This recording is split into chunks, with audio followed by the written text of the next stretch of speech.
অধীনস্থ আদালতের নিয়ন্ত্রণ ক্ষমতা আইন মন্ত্রণালয়ের হাতে ছেড়ে দিয়ে আপিল বিভাগের দেয়া আদেশ স্থগিত করেছে আপিল বিভাগ। বিচার বিভাগ পৃথকীকরণ সংক্রান্ত ঐতিহাসিক মাস্টার হোসেন মামলার রিভিউ আদেশ আজ এই সিদ্ধান্ত দেন প্রধান বিচারপতি সৈয়দ রেফাত আহমেদের নেতৃত্বে ৬ বিচারপতির আপিল বেঞ্চ।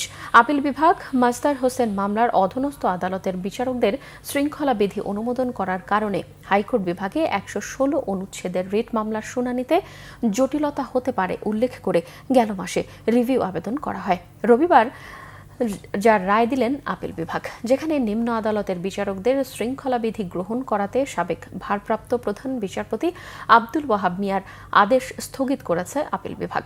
রিভিউকারী পক্ষের আইনজীবী শিশির মুনির বলেন, এই আদেশের মাধ্যমে বিচার বিভাগের স্বাধীনতা ও স্বকীয়তা নিশ্চিত হলো। তিনি বলেন, নির্বাহী বিভাগের নিয়ন্ত্রণে থাকা অবস্থায় যে প্রহসনের জন্ম হয়েছিল তা আজকের রায়ে অবসান হলো।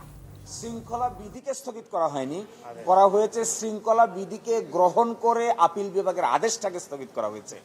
কারণ এটা যৌক্তিক কথা, একটা শৃঙ্খলা বিধি সরকার গেজেট নোটিফিকেশনের মাধ্যমে জারি করেছে। সুপ্রিম কোর্টে এটা গ্রহণ কিংবা বর্জনের কোনো কার্যকারিতা এখানে নাই।